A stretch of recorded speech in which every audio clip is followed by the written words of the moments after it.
إن الحمد لله نحمده ونستعينه ونستغفره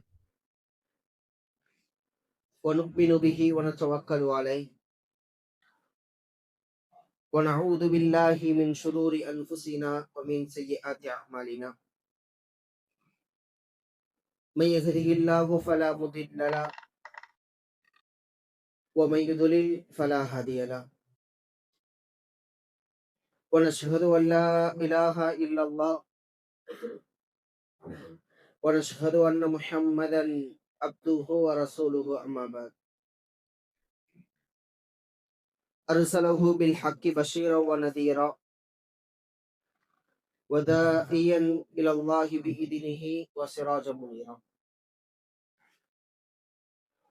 اللهم صل على محمد وعلى آل محمد كما صليت على إبراهيم وعلى آل إبراهيم إنك حميد مجيد اللهم بارك على محمد وعلى آل محمد كما باركت على إبراهيم وعلى آل إبراهيم إنك حميد مجيد يا أيها الذين آمنوا اتقوا الله حق تقاته ولا تموتن إلا وأنتم مسلمون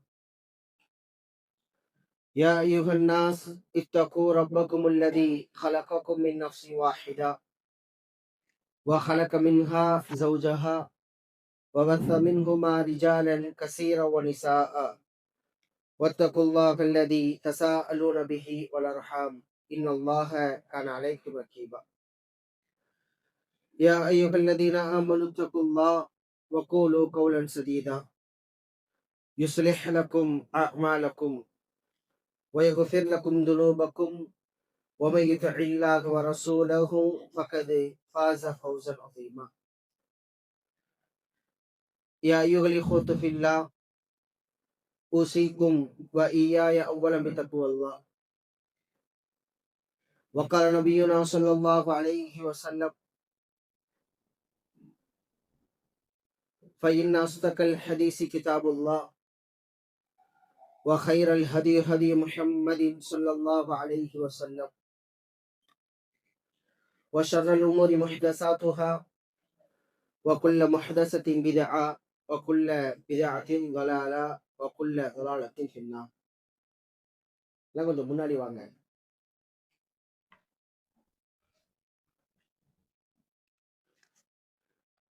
அளவற்ற அருளாளன் நிகரற்ற பேரன்புடையோன் அகிலங்களை படைத்து பரிபாலனம் செய்து கொண்டிருக்கின்ற ஏக வல்லோன் அல்லாஹ் ஒருவனுக்கே போல் அழைத்து முடித்தாக்கி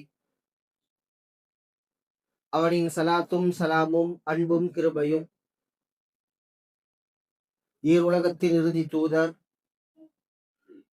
ஹாத்தமுன் நபி முஹம்மது முஸ்தபா ஸல்லல்லாஹு அலைஹி வஸல்லம் அவர்கள் மீதும் அன்னாருடைய அடிச்சுவடுகளில் தங்களுடைய வாழ்க்கையில் அடிப்பிரளாமல் பின்பற்றி வாழ்ந்த அன்னலாருடைய தோழர்கள் தோழியர்கள் தாபிஈன்கள் தாபிஈன்கள் இமாம்கள் நல்லடியார்கள் இந்த உலகத்தில் தங்களால் முடிந்த அளவுக்கு பின்பற்றி வாழ்ந்து கொண்டிருக்கின்ற உண்மையான முஸ்லிம்களான ஆண்கள் பெண்கள் அனைவரின் மீதும் அதிலும் குறிப்பாக சூரியன் உதிக்கின்ற நாட்களில் மிகவும் உன்னதமான நாள் இந்த ஜும்மாவுடைய நாள்.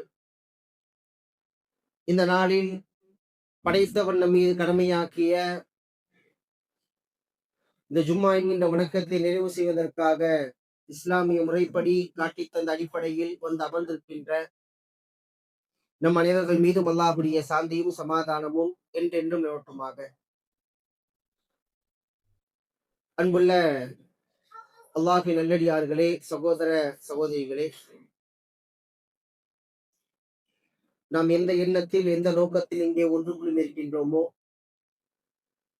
எந்த செய்திகள் சொல்லப்படுகின்றதோ, எது நம்முடைய உள்ளத்தையும் செவியையும் தட்டி எழுப்புகின்றதோ அந்த செய்தியின் அடிப்படையில் வாழுகின்ற பாக்கியத்தையும் மரணம் வரைக்கும் கடைபிடிக்கின்ற பாக்கியத்தை வல்ல ரப்பல் ஆலமீன் நம் அனைவருக்கும் தர வேண்டும் என்கின்ற உன்னதமான பிரார்த்தனையை கொண்டு ஆரம்பம் செய்கின்றேன். இந்த வாரத்தின் ஜும்மாவின் தலைப்பு அல்லாஹுவின் நாட்டமும் அடியார்களுடைய தேட்டமும் என்கின்ற ஒரு தலைப்பின் கீழ் இன்றைக்கு படைத்த இறைவன் மீதான நம்பிக்கையும் படைத்த இறைவன் மீதான கொள்கை கோட்பாடுகளும் இன்றைக்கு மறந்து வாழக்கூடிய ஒரு காலகட்டத்தில் தான் நாம் வாழ்ந்து கொண்டிருக்கின்றோம். எந்த அளவுக்கு என்று சொன்னால், இன்றைக்கு உலகத்தில் எங்காவது ஒரு செய்தி அல்லது நம்முடைய குடும்பங்களில் ஒரு செயல்பாடு அல்லது தனக்கென்ன ஒரு செயல்பாடுகளை ஏதோ ஒன்று நிகழ்ந்து விட்டால் அதை மனிதன் இந்த உலகத்தின் அதிபதியான அல்லாஹ்தான் ஏற்றுகின்றான் என்கின்ற அடிப்படையில் இல்லாமல் எல்லாம் எனது புத்தி கூர்மையின் காரணமாக நடைபெற்றது, எனது கைசேதத்தின் காரணமாக நடைபெற்றது, நான் தோல்வி அடைந்தது எனது கைசேதம், நான் வெற்றி அடைந்தது எனது முயற்சி, நான் இந்த உலகத்தில் நல்லவனாக வாழ்வது என்னுடைய செயல்பாடுகள் காரணமாக என்றுதான் மனிதன் எல்லா செயல்பாடுகளையும் பார்ப்பவனாக இருக்கின்றான். ஆனால் இஸ்லாமிய மார்க்கம் தன்னை யார் முஸ்லிமாக அடையாளப்படுத்திக் கொள்கின்றார்களோ அந்த மக்கள் ஈமான் கொள்ள வேண்டிய விஷயங்களை தெளிவாக சொல்லி காட்டுகின்றது. நம் எல்லோரும் அந்த விஷயங்களை ஈமான் கொண்டிருக்கின்றோம், ஏற்றிருக்கின்றோம். ஈமானுடைய ருக்குன்கள், ஈமானுடைய அர்கான்கள் என்று சொல்வார்கள். ஆமன்து பில்லாஹ், அல்லாஹ்வை எப்படி நாம் நம்புகின்றோமோ, வ மலாயிகத்தஹு, அவனுடைய மலக்குமார்களை எப்படி நாம் நம்புகின்றோமோ, வ கிதாபுஹு, அவன் இறக்கிய வேதத்தை, அவன் தந்த வேதத்தை எப்படி நாம் நம்புகின்றோமோ, அவன் அனுப்பிய தூதர்மார்களை எப்படி நாம் நம்புகின்றோமோ, அவன் இந்த உலகத்தில் மறுமை ஒன்று ஏற்படும் என்று நமக்கு சொல்லி அனுப்பினானே அந்த மறுமையை நம்புகின்றோமோ, அது போன்றுதான் வல் கதிரி கைரிஹி வ ஷர்ரிஹி மினல்லாஹி தஆலா. நன்மையானாலும் சரி, தீமையாக இருந்தாலும் சரி, எல்லாம் அல்லாஹுடைய நாட்டத்தின் அடிப்படையில், அல்லாஹுடைய கதிரின் அடிப்படையில் தான் இந்த உலகத்தில் நடக்கிறது என்பதை நாம் ஏற்றுக்கொள்ள வேண்டும். இதுதான் ஈமானுடைய 6வது அம்சம். இமாம்கள் சொல்லுகின்ற நேரத்தில் இந்த ஈமானிய அம்சங்களில் 6 அம்சங்களில் ஏதாவது ஒரு அம்சத்தை மனிதன் தவறுதலாக புரிந்து கொண்டு அது இல்லை, அது அப்படி நடக்காது என்று சொன்னால் அவன் ஈமான்தாரியாக முக்மினாக இருக்க முடியாது என்பதை நமக்கு சொல்லி காட்டுவதை பார்க்கின்றோம். நாம் எல்லோரும் அதை ஏற்றிருக்கின்றோம். ஆனால் நம்முடைய வாழ்க்கையில் அது நடைமுறைக்கு இருக்கிறதா என்று கேட்டால் இல்லை என்பதுதான் பதில். அல்லாஹ்விடத்திலிருந்துதான் நன்மையும் தீமையும் நடைபெறுகிறது என்று ஏற்றிருக்கின்ற நாம் அது நம்முடைய வாழ்க்கையோடு ஒத்து போகின்றதா? ஒரு நன்மை நடந்து விட்டால் இது அல்லாஹ் எனக்கு தந்தது என்று ஏற்றுக்கொள்கின்றோமா? ஒரு தீமை நடக்கின்றது, ஒரு சோதனை ஏற்படுகின்றது, ஒரு கஷ்டமான சூழல் ஏற்படுகிறது, இந்த சூழலையும் எனக்கு அல்லாஹுதான் ஏற்படுத்தி தந்தான் என்பதை ஏற்றுக்கொள்கின்றோமா? அந்த மனப்பக்குவம், அந்த மனோநிலைகள் இன்றைக்கு மனிதனிடத்தில் ஏற்படுவது இல்லை என்பதுதான் நிதர்சனமான உண்மையிலும் உண்மை. ஒரு மனிதன் உதாரணத்திற்கு பயணம் செய்கின்றான் அல்லது இன்ன பிற காரியத்தை செயல்கள் மூலியமாக அதை நடைமுறைப்படுத்துகின்றான். அந்த செயலில் வெற்றி அடைந்து விட்டால் தன்னுடைய மமதையின் காரணமாக, தன்னுடைய பெருமையின் காரணமாக, இது நான் முயற்சி கொண்டது, இது நான் செய்தது, என்னால் மட்டும்தான் முடிந்தது, நான் இந்த உலகத்தில் எதை முயற்சி செய்கின்றேனோ அதை மட்டும்தான் என்னால் பெற்றுக்கொள்ள முடியும், யாரும் எனக்கு உதவி செய்யவில்லை, யாருடைய உதவியின்றி இதை நான் செய்து முடித்தேன் என்கின்ற மமதையின் உச்சகட்டத்திற்கு மனிதன் சென்று விடுகின்றார். ஒரு தோல்வி அடைந்து விட்டால், உன்னிடத்தில் ஆலோசனை கேட்டது தவறு, நீ எனக்கு சொன்ன ஆலோசனை கெடுதலாக போய் முடிந்து விட்டது, நான் செய்திருந்தால் நன்றாக செய்திருப்பேன், உன்னுடைய ஆலோசனை நான் கேட்டிருக்க கூடாது என்று மனிதன் தீமை நடந்து விட்டால், சோதனை நடந்து விட்டால் அப்படியே தளர்ந்து சென்று விடுகின்றான். ஆனால் படைத்த ரப்புல் ஆலமீன் சொல்லி காட்டுகின்றான், அல்லாஹ்விடமிருந்தான் மறைமானவற்றின் சாவிகள் இருக்கின்றது. இல்லா யஅலமுஹா. அல்லாஹ் சொல்வதை பாருங்கள். வமா தஸ்குது மின் வரகத்தின் இல்லா யஅலமுஹா. இந்த பூமியில் இருக்கின்ற பல்லாயிரக்கணக்கான மரங்கள், அது எந்த மரங்களாக இருக்கட்டும், மாம்பழ மரத்தின் மரமாக இருக்கட்டும், பலா மரத்தின் மரமாக இருக்கட்டும், வேட்பிலை மரமாக இருக்கட்டும், எந்த மரமாக இருக்கட்டும், வமா தஸ்குது மின் வரகா, அந்த மரத்தில் இருந்து இன்றைக்கு பார்க்கின்ற உலகத்தில் எத்தனை கோடிகளான மரத்தில் இருந்து ஒரு இலை உதிர்வதாக இருந்தாலும் அது அல்லாஹ்வுடைய நாட்டத்தில் அவனுடைய அறிவில் இருக்கிறது என்று திருமலை சொல்லி காட்டுகின்றது. அல்லாஹ் அறியாமல் எந்த ஒரு இலையும் இந்த உலகத்தில் உதிர்வது கிடையாது. மரத்திற்கே அதுவென்றால் மனிதனாக படைத்த நமக்கு நம்முடைய செயல்பாடுகளை இறைவன் அறியாமல் விட்டு விடுவானா? இறைவனுடைய நாட்டத்தில் இல்லாமல் இருக்குமா? அல்லாஹ்வின் தூதர் ஸல்லல்லாஹு அலைஹி வஸல்லம் சொல்லி காட்டினார்கள், இன்னல்லாஹ கத்தர மகாதியல் ஹலாயிக். நம்ம எல்லாம் நினைக்கிறோம், நம்மளுக்கு ஒரு செயல் நடந்துருச்சுன்னா நடந்ததுக்கு அப்புறம் தான் அல்லாஹ்வுக்கே தெரியும் அப்படின்னு நினைச்சிட்டு இருக்கோம். எனக்கு ஒரு நன்மை நடந்தாலும் சரி, தீமை நடந்தாலும் சரி, நம்முடைய எண்ண ஓட்டம் எப்படி தெரியுமா? எனக்கு இந்த நன்மை நடந்ததற்கு பிறகுதான் என் ரப்புக்கே தெரியும். எனக்கு ஒரு தீமை நடந்ததற்கு பிறகுதான் என் ரப்புக்கே தெரியும். ஆனால் இஸ்லாத்தினுடைய சாராம்சம் என்ன தெரியுமா? இஸ்லாத்தினுடைய அடிப்படை என்ன தெரியுமா? இன்னல்லாஹ கத்தர மகாதிரல் ஹலாயிக். நிச்சயமாக அல்லாஹ் அவன் படைப்பினங்களுக்கான கதிரை எழுதி முடித்து விட்டான்.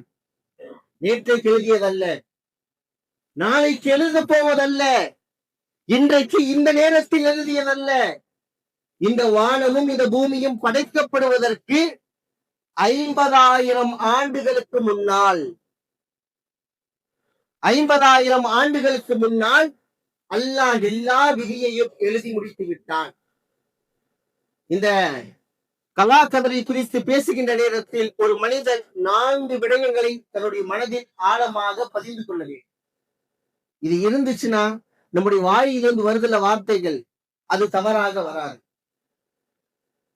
ஒரு ஆபத்து நேர போகுது, அந்த ஆபத்து நேர்ந்து விட்டால் உடனே மனிதன் என்ன சொல்கின்றான் தெரியுமா?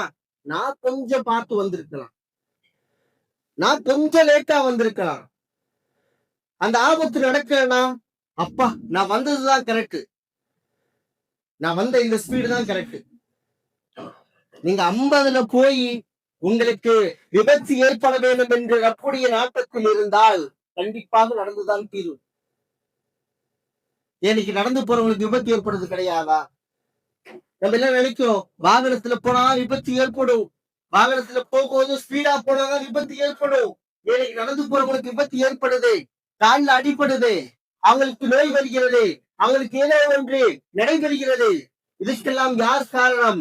படைத்த ரப்புல் ஆலமீன் எதை நாடுகின்றானோ, எதை இந்த உலகத்தில் செய்ய வேண்டும் என்று வல்லாஹு யஃஅலு மா யுரீத்.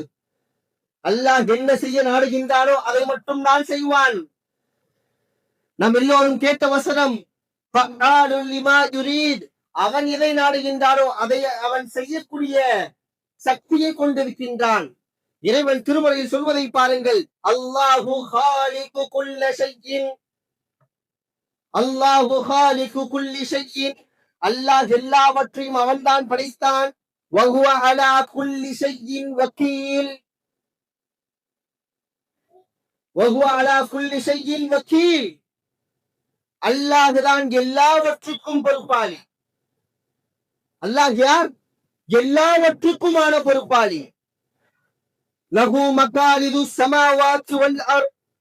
அவனிடம்தான் வானத்தின் பூமியின் சாவிகள் இருக்கின்றன. வானத்துல ஒன்று நடந்தாலும் சரி, பூமியில ஏதாவது ஒரு நன்மை நடந்தாலும் சரி, தீமை நடந்தாலும் சரி, எல்லாம் அவனுடைய அறிவுக்கு உட்பட்டுதான் நடக்கிறது. கதரை நம்பிக்கை கொண்ட நாம் கடைபிடிக்க வேண்டிய, மனதில் ஆழமாக பதிய வைத்துக் கொள்ளக்கூடிய 4 படித்தரங்கள். ஒரு விடயம் நடக்கிறது என்றால் அது அல்லாஹ்வுடைய நாட்டம் இல்லாமல் நடக்காது. முதலாவது இல்மு இருக்க வேண்டும். அதுல அல்லாஹ்வுடைய இல்மு இருக்குது. ஒரு நன்மை நடந்துச்சுன்னா அதுல அல்லாஹ்வுடைய இல்மு இருக்குது. உங்களுக்கு எது நடவோ அது நடந்திருக்கிறது. ஒரு தீமை நடந்தால் அதிலும் அல்லாஹ்வுடைய இல்மு இருக்கிறது. எது உங்களுக்கு தீமையாக வந்து சேர வேண்டுமோ, சோதனையாக வந்து இருக்க வேண்டுமோ, அது உங்களுக்கு சோதனையாக கவலையாக இருக்கலாம். அல்லாஹ்வுடைய இல்மு இருக்கும். இரண்டாவது, அல்லாஹ் அதை நம்மை படைப்பதற்கு முன்னாலே என்ன செய்து விட்டான்? எழுதி விட்டான். அந்த நம்பிக்கை இருக்கும். அந்த நம்பிக்கை இல்லாதனாலதான் இன்னைக்கு எதனாலுமே பேசிட்டு இருக்கிறோம். இன்னைக்கு எதனாலுமே பேசிட்டு இருக்கிறோம். நான் உங்களை நம்பிதான் இருந்தேன். நீங்க தந்துருவீங்க, நீங்க உதவி பண்ணிடுவீங்க அப்படின்னு நம்பிக்கையில தான் நான் இருந்தேன். என்னை இப்படி கை விட்டுட்டீங்களே, என்னை இந்த நிலைமைக்கு தள்ளிட்டீங்களே. இந்த வார்த்தை எல்லாம் நம்முடைய வாயிலிருந்து வரவே கூடாது. ஏன்? நான் ஒரு முக்மீன், நாம் எல்லோரும் முக்மீன்கள். அல்லாஹ்வுடைய நாட்டத்தை, அல்லாஹ்வுடைய முழுமையான கதிரையும் ஏற்றிருக்கின்றோம். அப்படி என்றால் இப்படிப்பட்ட வார்த்தைகள் நம்முடைய வாயிலிருந்து வரவே கூடாது. அது நமக்கு எழுதப்பட்டு விட்டது. உங்கள் உதவி கேட்கலாம், தவறு கிடையாது. அவர் செய்ய வேண்டுமா செய்யக்கூடாதா என்பது யாருடைய நாட்டம்? அல்லாஹ்வுடைய நாட்டம். கொடுக்காமல் போய்விட்டால் அவர நிலைக்கு நாம் தள்ளப்படுகின்றோம். கொடுத்து விட்டால் ஆனந்தமான உச்சகட்ட எல்லைக்கு நாம் செல்கின்றோம். அதனால்தான் அல்லாஹ்வுடைய தூதர் அவர்கள் ஒரு செய்தியை நமக்கு சொல்லி காட்டினார்கள். ஒரு மனிதன் பாலைவனத்தில் என்ன செய்கின்றான்? பயணம் செய்கின்றான். அவனுடைய பொறுப்புகள், அவனுடைய வாழ்வாதாரம் எல்லாம் அவன் கொண்டு வந்த அந்த கழுதையின் ஒட்டகத்தின் மீதுதான் இருக்கிறது. அவன் ஒரு மரத்தின் நிழலில் தூங்குகின்றான். அந்த ஒட்டகம் காணாமல் போய் விடுகிறது. அவன் எழுந்து பார்க்கின்றான். அவனுடைய வாழ்வாதாரமே முடிந்து விட்டது. அவனுடைய எண்ணங்கள் அனைத்தும் தவறாக போகின்றது. நான் என்ன செய்வது? எனக்கு வாழ்வாதாரம் இல்லை, நான் மடிந்து விடுவேன், நான் இறந்து விடுவேன். மீண்டும் என்ன செய்கின்றான்? குழம்பி விட்டு மனிதன் படுக்கின்றான். எழுந்து பார்க்கின்றான். காணாமல் போன ஒட்டகம் எந்த பொருட்களோடு அவன் கொண்டு வந்தானோ அது அவன் கண் முன்னால் இருக்கிறது. அந்த மனிதன் தன்னுடைய உச்சகட்ட ஆசையில் என்ன சொன்னான் தெரியுமா? நீ எனது அடிமை, நான் உனது எஜமானன். உச்சகட்ட ஆசை, உச்சகட்ட மகிழ்ச்சி. அந்த மனிதன் சொன்னான், படைத்தவனே நீ எனது அடிமை, உன்னால் படைக்கப்பட்ட நான் உனக்கு எஜமானன். எப்படி சொல்லி இருக்கணும்? அல்ல, நீ எனக்கு எஜமானன், நான் உனக்கு அடிமை. ஆனா அவனுடைய ஆசை இப்படி இருக்கு பாருங்க. இத கூட மார்க்கம் சொல்லக்கூடாது. உச்சகட்டத்தில் இப்படிப்பட்ட வார்த்தைகளும் வெளிவரும் என்று மார்க்கம் நமக்கு சொல்லி காட்டுகிறது. ஆனா நம்முடைய வாயிலிருந்து வரக்கூடிய வார்த்தைகள் நம்முடைய ஈமானை உரசி பார்க்கின்ற அளவுக்கு தான் இன்றைக்கு வார்த்தைகளை சொல்லிக் கொண்டிருக்கின்றோம். ஒரு செயல் நடந்தால் அதை முழுவதுமாக ஏற்றுக்கொள்ள வேண்டும். முதலாவது இல்மு இருக்க வேண்டும். அல்லாஹ்வுடைய நாட்டம் இல்லாமல் நடக்காது. அவன் எழுதியதை தவிர வேறு எதுவும் நடக்காது. அல்லாஹ் திருமறை சொல்லி காட்டுகின்றான், மா அஸாப மின் முஸீபத்தின் ஃபில் அர்லி வலா ஃபிஸ் ஸமாவாத்தி இல்லா யஅலமுஹா. அல்லாஹ்வுடைய அறிவு இல்லாமல், அல்லாஹ்வுடைய நாட்டம் இல்லாமல் இந்த உலகத்தில் எந்த ஒரு சோதனையும் வானத்திலாக இருந்தாலும் சரி, பூமியிலாக இருந்தாலும் சரி நிகழாது என்று திருமறை சொல்லி காட்டுகின்றார். மூன்றாவது, அவன் என்ன நாடுகின்றானோ அதை தான் செய்வான். அந்த நம்பிக்கை இருக்கும். நம்ம நினைக்கிற எல்லாத்தையும் செஞ்சிட முடியுமா? நம்ம நாடுற எல்லாத்தையும் செஞ்சிட முடியுமா? முடியாது. அல்லாஹ் ரப்பல் ஆலமீன் நேர்வழியை கூட தனக்கு வைத்திருப்பதாக தான் சொல்லி காட்டுகின்றார். அல்லாஹ்வுடைய தூதர் ஆசைப்படுகின்றார்கள், இவர் நேர்வழிக்கு வந்து விட்டால் நன்றாக இருக்கும், அவர் நேர்வழிக்கு வந்து விட்டால் நன்றாக இருக்கும். அல்லாஹ் சொல்லி காட்டுகின்றான், நீங்க ஆசைப்படலாம், தப்பு கிடையாது. எனக்கு அவர் தரலாம், எனக்கு உதவி செய்யலாம், நீங்க ஆசைப்படலாம், தப்பு கிடையாது. ஆனா அல்லாஹுதான் வலாக்கின் யஹ்தி மை யஷா, அவன் யாருக்கு நாடுகின்றானோ, அவன் யாருக்கு உதவி செய்ய வேண்டும் என்று அவன் நாட்டம் கொண்டிருக்கின்றானோ அப்பொழுதுதான் அந்த நாட்டம் நிறைவேறும். நேர்வழிக்கே அதுதான். நபி, நீங்க ஆசைப்பட்டுங்க, நீங்க ஆசைப்படுறீங்க, எல்லோரும் நேர்வழி பெற வேண்டும் என்று ஆசைப்படுகின்றீர்கள். வலாக்கின் என்றாலும் யஹ்தி மை யஷா, அவன் என்ன நாடுறானோ அவர்தான் நேர்வழிப்படுத்துவான், அவர்களுக்கு தான் அவன் உதவி செய்வான். நான்காவது, அதை முழுமையாக ஏற்றுக்கொள்ள வேண்டும். நடந்துருச்சா, அவன் தான் படைப்பாளன், அவன் தான் எல்லாத்தையும் படைச்சு. ஒரு விஷயம் நடந்துச்சுன்னா ஸ்பாட் அந்த நேரத்துல நம்முடைய உள்ளம் சொல்லணும், இது ரப்பு நான்னது. அது சோதனையா இருக்கட்டும், நலவா இருக்கட்டும், எது வேணாலும் இருக்கட்டும். அதைதான் இமாம்கள் சொல்கின்றார்கள், அத்தஸ்தீகு பி அன்ன குல்லி மா யுஹதசு ஃபில் கௌன். நடைபெறுவது எதுவாக இருந்தாலும் சரி, அது 1 2 3 10 15 எத்தனை வேணா இருக்கட்டும், அத்தஸ்தீக் உள்ளத்தால நீங்க அதை உண்மைப்படுத்தணும். அப்படி படுத்தினாதான் நீங்க முக்மீன். நாம் தாயினுடைய கருவயிற்றில் இருக்கும் பொழுதே அல்லாஹ் நமக்கான விதியை எழுதிவிட்டான். நான் என்ன சம்பாதிக்கணும், நான் இந்த உலகத்துல எத்தனை வருஷம் வாழணும், 20 வயசுல நான் என்ன கஷ்டப்படணும், 25 வயசுல என்னுடைய வாழ்க்கை எப்படி இருக்கும், எத்தனை வயதில் எனக்கு மரணம் வரும், 10 வயதிலா மரணம். அல்லாஹுடைய தூதர் 60க்கும் 70க்கும் என்று இடைப்பட்டு சொன்னார்களே, அப்படி என்றால் பிறந்த குழந்தை யாரும் மன்னித்திருக்க முடியாது. அல்லாஹ் என்ன நாடுகின்றானோ, அல்லாஹுடைய தூதர் சொல்கின்றார்கள், என் உம்மத்தினுடைய மரண நேரம் என்பது, மரண வயது என்பது 60க்கும் 70க்கும் இடைப்பட்ட காலம்தான். அப்படின்னா எல்லாரும் 50-55 வருஷம் வாழ்வாங்களா? சொல்ல முடியாது. 20இல் மரணம் வருவதை பார்க்கின்றோம், பிறந்தவுடன் மரணம் வருவதை பார்க்கின்றோம், தாயினுடைய கருவயிற்றில் மரணம் வருவதை பார்க்கின்றோம். சுபஹானல்லாஹ். அல்லாஹ் என்ன நாடுகின்றானோ அதை அவன் செய்தி முடிப்பதில் அவன் நேர்த்தியானவனாக இருக்கின்றான். அப்படிப்பட்ட நம்பிக்கை நம்மகிட்ட இருந்தா நம்ம யார் முக்மீன். நம்முடைய ஆசை என்ன வேண்டுமானாலும் இருக்கட்டும், ஆசை கொள்ளக்கூடாதுன்னு மார்க்கம் எங்கேயும் சொல்லல. ஆசைப்படலாம், பிரச்சனை கிடையாது, எதை வேண்டுமானாலும் ஆசைப்படலாம். நமக்கு ஆசை இருக்குது தானே. ஒரு 30 வயசுலயாச்சு செட்டில் ஆயிட மாட்டானா? ஒரு 35 வயசுலயாச்சும் சொந்த வீடை கட்டிட மாட்டானா? எத்தனை வருஷம் தான் வாடகை வீட்டிலேயே குப்பப்படுறது, எத்தனை வருஷம் தான் வாடகை வீட்டிலேயே நான் பொருளாதாரத்தை கொடுத்துட்டே இருக்கிறது. நம்ம எப்படி திங்க் பண்ணணும் தெரியுமா? ஒரு மாசத்துக்கு 12,000 ரூபாய், ஒரு வருஷத்துக்கு 2 லட்சம் ரூபாய்க்கு மேல நான் காசு தரேனே, ஒரு வருஷத்துக்கு 1.5 லட்சம் ரூபாய்க்கு மேல நான் காசு தரேனே, அதை சேமிச்சு வச்சா நான் வீடு கட்டிடலாம் தானே. அந்த 12 மாசம் எங்க இருப்போம்? இப்படி எல்லாம் சிந்திக்கிறது இல்ல. ஒரு 10 ரூபாய் செலவு பண்ணும் போது 10 ரூபா தானே. நலவாக இருந்தாலும் தீமையாக இருந்தாலும் சோதனையாக இருந்தாலும் எல்லாம் அவன் தருவது. நம்முடைய நம்பிக்கை 2ஆக மட்டும்தான் இருக்க வேண்டும்.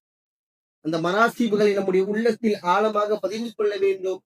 இப்படிப்பட்ட சோதனைகளும் கவலைகளும் துன்பங்களும் நலவுகளும் ஏற்படுகின்ற நேரத்தில் 2 நம்முடைய உள்ளத்தில் ஆழமாக பதிய வேண்டும். எல்லோரும் ஒவ்வொரு நாளும் இஸ்லாம் நமக்கு காட்டி தந்த ஒரு சுன்னா என்ன தெரியுமா? படுக்கும் போது சூரத்துல் பக்ராவுடைய கடைசி 2 வசனங்கள் என்ன செய்யணும்? ஓதிட்டு படுக்கணும். சூரத்துல் பக்ராவுடைய கடைசி வசனத்தினுடைய ஆரம்பம் எப்படி இருக்கும் தெரியுமா? லா யுகல்லிஃபுல்லாஹு நஃப்ஸன் இல்லா உஸ்ஆஹா.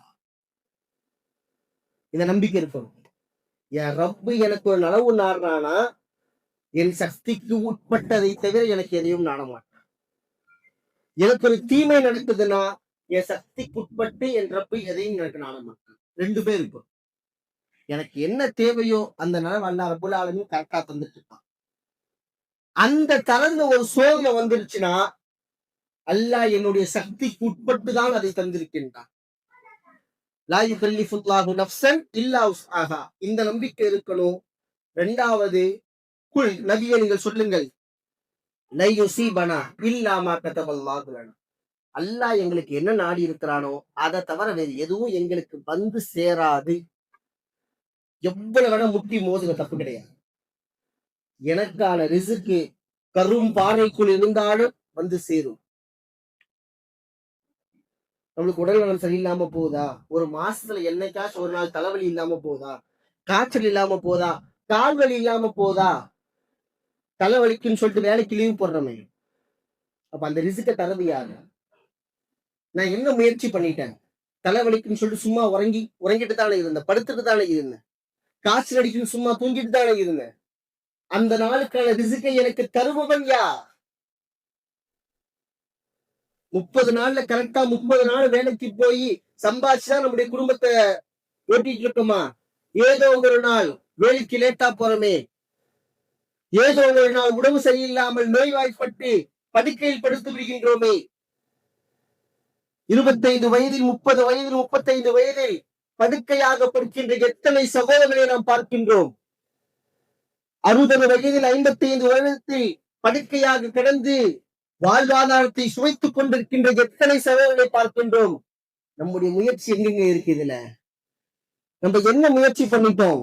நமக்கான வாழ்வாதாரம் வந்து கொண்டுதான் இருக்கும். ஆனால் அதற்கான சில வழிகாட்டுதலை இஸ்லாம் நமக்கு சொல்லித் தருகிறது. எப்படி ஒரு பறவை காலையில் எழுந்து பறவை கூட்டிலிருந்து உணவை தேடி செல்கின்றதோ, அதுக்கு என்ன செய்யக்கூடாது? எனக்கு ரப்பு தருவான்னு சொல்லிட்டு உட்கார்ந்துட்டு இருக்கக்கூடாது. சிறு முயற்சியாவது செய்ய வேண்டும். என் ரப்பு எனக்கான வாழ்வாதாரத்தை எங்க வச்சிருக்கிறான்னு தெரியணும். நான் இருக்க இடத்துல தான் எனக்கான வாழ்வாதாரம் வருங்கிறது கிடையாது. அந்த வாழ்வாதாரத்தை தேடி நீங்கள் செல்ல வேண்டும் என்பதை மார்க்கம் நமக்கு வழிகாட்டுதலாக சொல்கிறது. எனவே அல்லாஹுடைய நாட்டம் இந்த உலகத்தில் நடந்து கொண்டே இருக்கும். நம்முடைய தேட்டம் எவ்வளவு வேண்டுமானாலும் இருக்கலாம். எவ்வளவு வேணா ஆசைப்படலாம். அல்லாஹுடைய நாட்டம் மட்டும்தான் நமக்கு நிரந்தரமானது. அவன் நாடுவதை செய்து கொண்டுதான் இருக்கின்றான். எனவே நாம் நினைப்பது எல்லாம் இந்த உலகத்தில் நடந்து விட்டால் படைத்த இறைவன் தேவையில்லை. அல்லாஹ் நம்மை மன்னிக்க வேண்டும். அவனை மட்டும் நம்பி வாழுகின்ற, அவன் மீது மட்டும் வக்கீலாக பொறுப்பு சாட்டக்கூடிய அடியார்களாக நாம் இருக்க வேண்டும். அப்படிப்பட்ட நன்மக்களாக வாழக்கூடிய பாக்கியத்தை ரப்புல் ஆலமீன் நம் அனைவருக்கும் தந்து அருள வேண்டும் என்று கூறிக்கொண்டு ஜும்மாவின் முதலாவது உரையை முடித்துக் கொள்கின்றேன். யா அய்யுஹல்லதீன ஆமனு தக்குல்லாஹ் வகூலு கௌலன் சதீதா யுஸ்லிஹ் லக்கும் அஅமாலக்கும் வயக்ஃபிர் லக்கும் துனூபக்கும் வமன் யுத்திஇல்லாஹ வ ரசூலஹு ஃபகத் ஃபாஸ ஃபௌஸன் அதீமா.